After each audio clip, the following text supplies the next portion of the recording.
lo que ocurra en este primer encuentro. Perfecto, ya tenemos conectada a la magíster Erika Laínez, con quien vamos a conversar. Ella es experta en educación y vamos a conversar sobre el derecho de todos los niños, niñas y adolescentes para poder estudiar en línea. Magíster, ¿cómo está? Buenos días. Muy buenos días. Muy buenos días, encantada de poderlos acompañar nuevamente en su espacio. En temas educativos, sabemos que hay una nueva modalidad que permite el Ministerio de Educación, que es la modalidad virtual, en línea, lo que se llama, o llama en otros países, el homeschooling, ¿no? ¿Qué novedades hay al respecto, magíster? Bueno, en realidad la modalidad en línea que le llamamos nosotros, porque en realidad está determinada o codificada dentro de la Ley Orgánica de Educación Intercultural ya desde hace bastante tiempo como educación a distancia, se le llama así, educación a distancia. En realidad, obviamente los educadores, para poder dar a entender mejor a los padres de familia, siempre decimos pues obviamente que es una educación en conexión o en línea, para que obviamente los padres conozcan que sus representados van a poder tener, en este caso, la sinergia de poder tener ciertas clases que obviamente van a estar de manera sincrónica y otras clases que las van a tener de manera asincrónica, es decir, actividades que obviamente van a estar colgadas a lo mejor en la plataforma y que simultáneamente con apoyo y guía del docente pues van a ser completadas por cada uno de los estudiantes. ¿Se necesita mucha autonomía en los estudiantes? Sí, se necesita autonomía. En realidad, en este momento, una de las preocupaciones más grandes que en realidad tienen muchas instituciones educativas es porque salió un último acuerdo, el 24A/2025, en el que indica que obviamente a partir de ahora esta educación a distancia o educación semipresencial, que también hay esta otra modalidad que se puede aplicar, se debe dar a partir de básica superior. Mientras que hasta la actualidad, y de hecho, pues bueno, tuve la oportunidad de poder crear la primera institución educativa particular aquí en el país, obviamente en educación en línea, se ha dado desde los primeros años de vida. ¿Qué quiere decir con esto? Que obviamente desde la etapa elemental, o sea, desde básica elemental, básica media, básica superior y bachillerato. Ahora, la preocupación realmente radica porque en el contexto en el que vivimos, pues obviamente muchas familias precisamente han buscado esta modalidad, ya sea por la inseguridad que existe, ya sea porque a lo mejor sus hijos tienen algún problema de movilidad o a lo mejor de salud, o chicos de alto rendimiento, jóvenes que necesitan una modalidad como esta porque viajan constantemente o porque están en sus prácticas cotidianas y obviamente el tiempo para ellos les apremia y necesitan una modalidad como esta que les permita poder seguir estudiando a lo largo de toda su vida, que es precisamente lo que dice la Constitución, ¿no?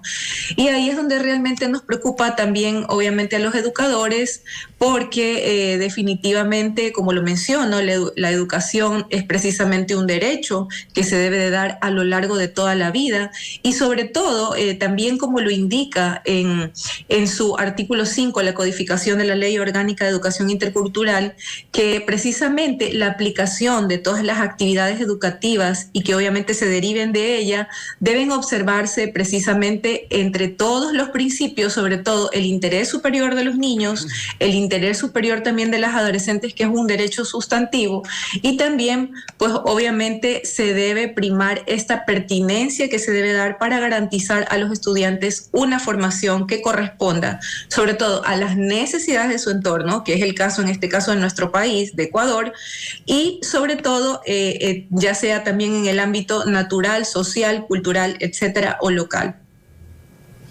Correcto. Nosotros ahí no sé si estoy habilitada. Sí, ahí se escucha. ¿Cómo está, magíster Erika Laínez? Nosotros conocemos en sí que hay esta preocupación también de los padres de familia por la seguridad de sus niños, ¿no? Y en esta ocasión, cuando se habla de una educación online, ya están desde casa, cuentan con la supervisión de adultos, con un acompañamiento, ¿no?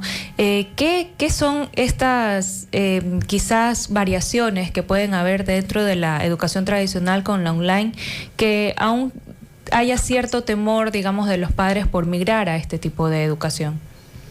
Yo más bien veo con buenos ojos las decisiones que están tomando los padres. Ya los padres han perdido mucho el temor más bien de tener a sus hijos en una educación en línea o en una educación virtual, porque más bien se sienten tranquilos de poderlos tener en sus casas. Yo siempre digo que, aunque parezca mentira, hay más exigencia en un aula de clase virtual que en una aula presencial, porque el docente obviamente está expuesto a poder dar primero su mejor cátedra. Tiene del otro lado no solamente al estudiante, tiene absolutamente a toda la familia que está vigilante y que está presente en el entorno escolar de su hijo, lo que no sucede en una educación presencial. Es por eso también que muchos padres, incluso por temas de bullying, que fue un tema que tratamos el otro día, escogen precisamente también una educación virtual. ¿Para qué? Para poder atender a sus hijos de manera psicológica, obviamente también garantizar la integridad de ellos y paulatinamente, si luego obviamente quieren regresar a la presencialidad, que yo sí digo que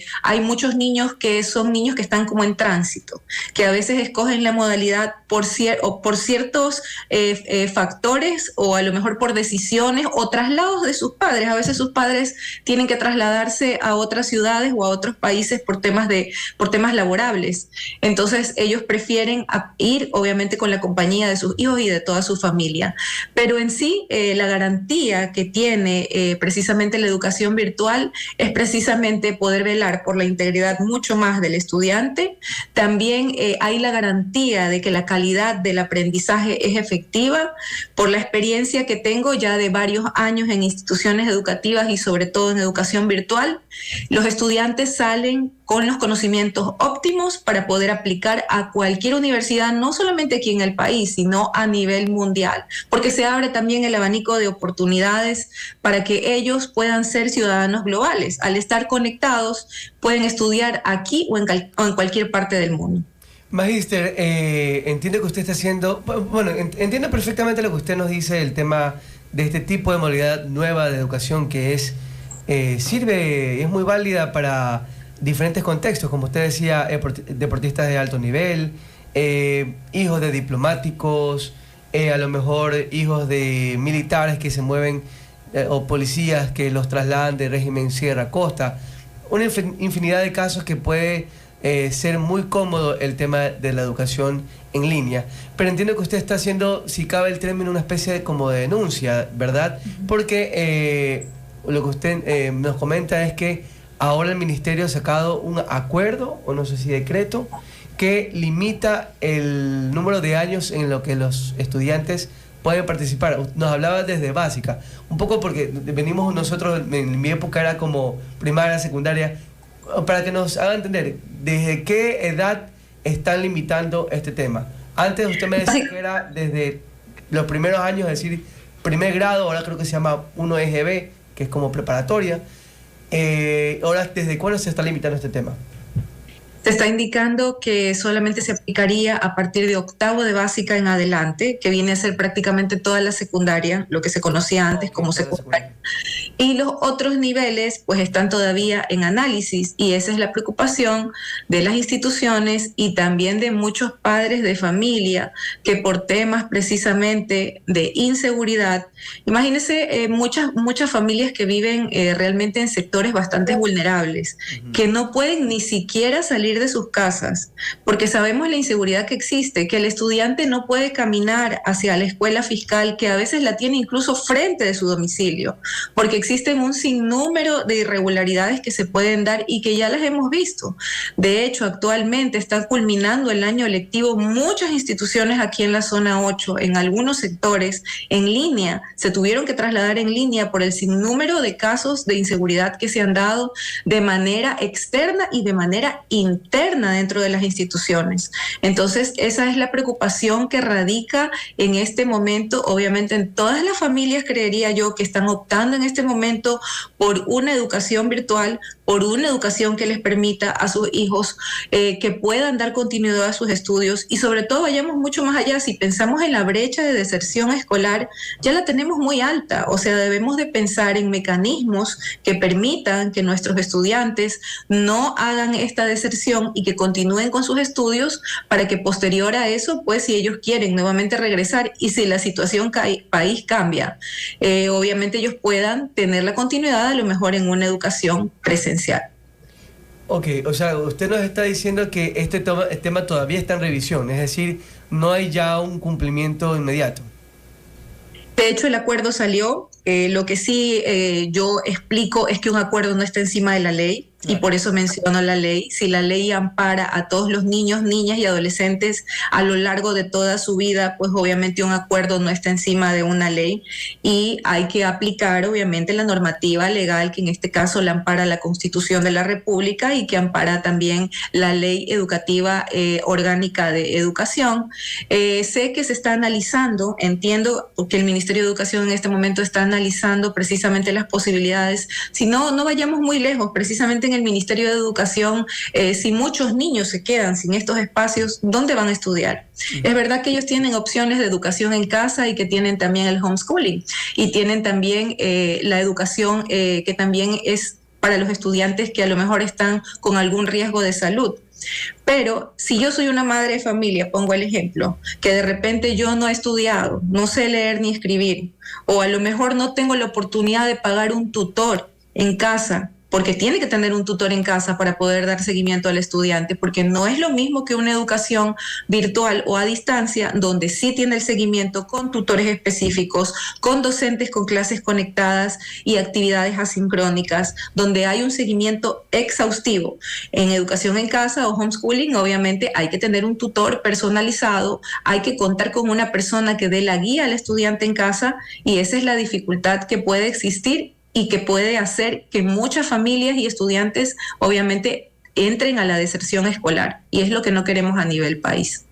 De lo que usted ha podido conocer, Magíster, ¿cuáles serían los soportes, las justificaciones para justamente hacer que la educación en línea pues sea solamente limitada hasta ciertos años? Bueno, efectivamente, si nos ponemos a pensar, y de hecho obviamente también la UNICEF, la UNESCO indica que se debería de aplicar en años superiores, pero los contextos y las realidades en los países son totalmente distintas. O sea, ya lo hemos visto incluso en otros países que progresivamente han dado como de alta a lo mejor a ciertas modalidades hasta que obviamente un contexto de un país pueda estar acorde para poder recibir a todos los estudiantes en las instituciones. No vayamos muy lejos, el mismo ejemplo es el ejemplo de la pandemia. ¿Qué nos tocó hacer en ese momento? La situación nos decía que no se podía parar tampoco con los estudios de los estudiantes.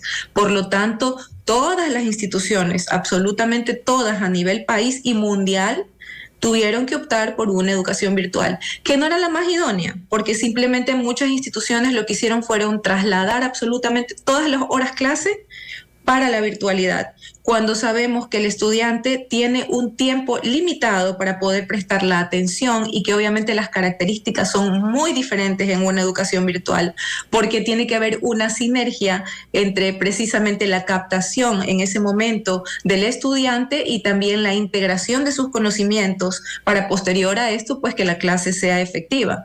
Y con límites de tiempo específico también, porque esa es la particularidad que también tiene la educación virtual o educación a distancia, con ciertos límites de tiempo para poder precisamente garantizar también el interés del estudiante. Y la capacitación docente, que es primordial, obviamente también en esta modalidad para que los docentes tengan la capacidad también de poder dar su mejor cátedra en una clase y obviamente que el aprendizaje sea efectivo.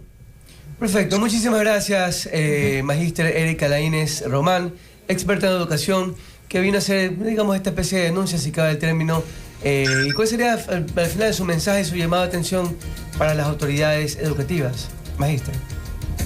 Porque como ciudadanos creo que debemos de pensar precisamente en el bienestar de un país, siempre pensar y velar porque se dé la continuidad de los estudios de todos los estudiantes, no solamente a nivel particular, sino también a nivel fiscal, porque obviamente la necesidad prima en este momento y el contexto lo que nos está diciendo es que necesitamos modalidades que puedan sobre todo soportar la educación para poder seguir avanzando y crecer como un país a nivel de educación. Muchas gracias, Magíster Erika Lainez. Gracias, Magíster. Son las 8:14.